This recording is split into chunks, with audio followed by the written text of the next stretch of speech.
Chad Wesley Smith, 33 years old, cancer, Costa Mesa, California. So I began competing in powerlifting in 2010, where I went on to squat 970 pounds, 440 kilos, bench 257.5 kilos, 567 pounds, deadlift 370 kilos, 815 pounds, for a 1,055 kilo, 2,325 pound total, which at the time of doing was in the top 10 all time for raw powerlifting. It's moved down the list a little bit since then. I also competed in Strongman, won the 2012 North American Strongman National Championship, which earned me my pro card there. I've been able to coach some of the best powerlifters in the world: Marissa Inda, Andy Huang, Brandon Allen, Kristen Dunsmore, multiple IPF world team competitors, and now compete in Brazilian Jiu-Jitsu, where I was third at both the Pan Ams and World Championships in the Blue Belt division.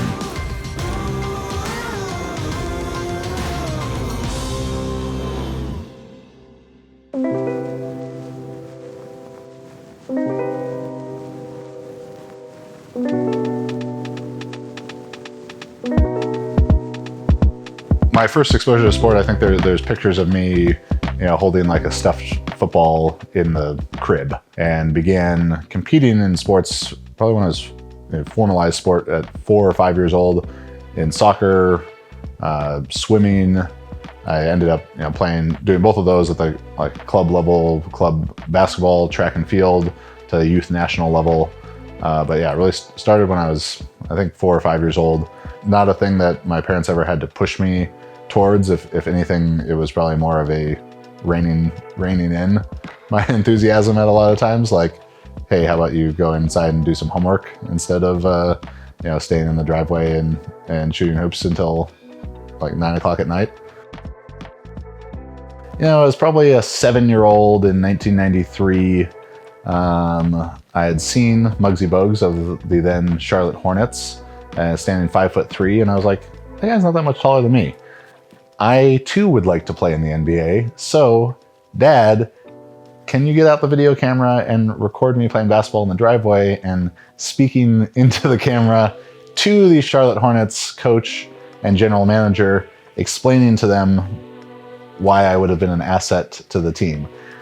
I've since found out that my parents did not, in fact, send that to the team, betraying my trust. Thankfully, the video has been lost or destroyed by the ravages of time. It's probably a early success that jumps out in my mind for sports was in track and field, going to youth nationals. We're in Salt Lake City. I was nine years old now. It might have been on my 9th birthday, actually, and I got 9th at nationals there, which missed going to the finals by 1 spot. I was frustrated in the moment, but I think at the time also saw like, oh, okay, you're top 10 in the country and like you're good at throwing the shot put. But I saw how much more could be there in like a pretty high level at the national level for that. I always knew like sports are what I'm going to do. So I started throwing the shot put when I was 8 years old. I competed all the way through college, won 2 NAIA, so small college national championships my senior year, and had been coached my junior, senior year of high school and junior, senior year of college by the same guy, a gentleman by the name of Len Bluetrick. And Coach Blue was just like great guy, kind of grandfather figure. And that was like always my goal, as any track and field athlete's goal, is to one day go to the Olympics.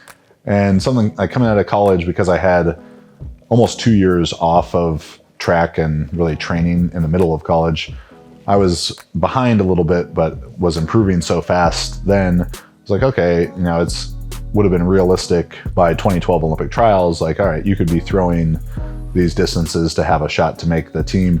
And Coach Blue passed away from cancer right after I graduated college. So then I had no coach. That was definitely like a tough time. Like, do I continue with no coach? Do I do this for kind of Coach Blue's memory? Tried to continue doing it, and then found out like, wow, having no coach makes it really hard. I'd become very reliant upon his eye watching me. So that was tough. I kept trying to throw for about a year after college and before switching to powerlifting.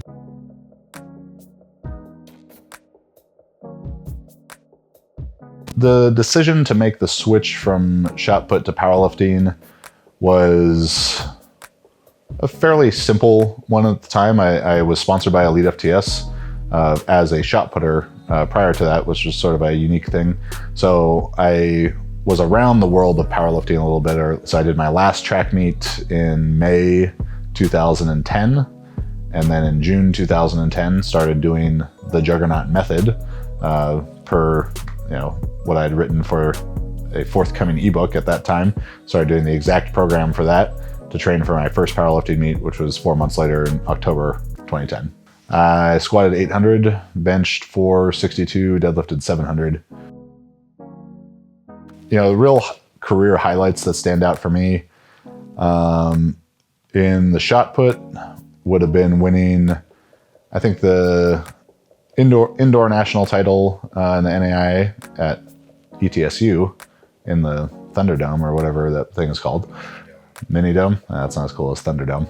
Yeah, but winning my first national championship there was a great highlight. In powerlifting, breaking the then American record in the squat in the 308s class. I squatted 905 at 308 in August 2011. That was a really big moment for me. Yeah, my first 1,000 kilo total, which I did as my first meet back from my herniated discs. I totaled 2237, which is I think 1,015 kilos. So my first time breaking a 2,300 pound total was 1,050 kilo total. I traveled to Australia to compete at the GPA Worlds. Those are definitely the powerlifting moments that stand out to me. And then in Strongman, winning the national championship and earning my pro card there, and it was by a wide margin, like 21 points or something like that. I believe it was up to that point the widest margin that nationals had ever been won by.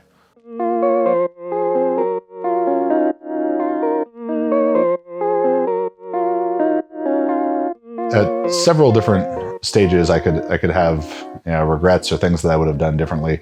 As I look back on my own track and field career, now that I have the opportunity to help some of the world's best athletes, a U.S. #1 hammer thrower, an Olympian for Greece, rather, in the shot put, I would have put a lot less emphasis on getting so strong so quickly, which would have afforded me a lot more energy to actually practice my sport more, throw the shot put more, do more special strength type of exercises. I could have ended up just as generally strong by the time I was 26 or 27, but with so much more special strength, like specific strength to the shot put, and more efficient technique and everything by that time, by just de-emphasizing the weight room a little bit. So that's probably the main change that I would have made to that part of things. So I do think I had the ability to throw the shot put 70 feet or more than 70 feet to have a real shot to make the U.S. Olympic team. Sport has been a part of my life, my entire life, for as long as I can remember. So, I mean, everything that I've done as from a career standpoint would have never occurred if it wasn't, that I began doing track when I was 8 years old. There is all the great character stuff in sports about perseverance and hard work and that kind of stuff, but I mean, it has opened almost every door in my life that's been open for me was because of sports. I think the main advice that I would give to anyone there is that you got to control what you can control. Don't worry about what you can't. What you can't control is what genetic hand you were dealt. In addition to my beautiful blue eyes, hit me with a close-up, an incredible knee girth, I know that I got some pretty good sport genes. When I started lifting weights in high school, at least more consistently my freshman year of high school, I had been probably the third best offensive lineman on my own freshman football team.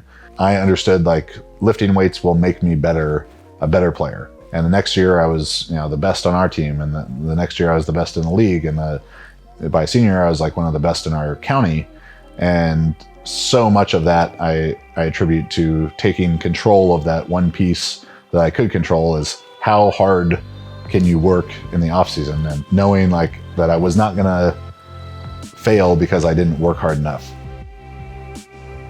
And even, you know, where that really transferred to like the business of Juggernaut, you know, there were some lean times there, you know, under $100 in our business bank account. If this doesn't work, it's not going to be because we didn't work hard enough. Like, we're not going to let that a lack of effort and exhausting every possible option and resource we have be the reason why. And I think, you know, that I can definitely trace that back to, like, if I don't get a college scholarship, or I don't win this championship or win this game, it's not going to be because I didn't exhaust every possible resource I had to do that, and that, you know, just working as hard as I possibly could. I think because my whole life I've been a competitor. I'm competitive about the success of our business. I'm competitive about my own success in whatever endeavor I choose. Had times in my life where I was like, I'm just going to train. Like, this is just for health now. That lasted like 3 months because it was extremely boring to me.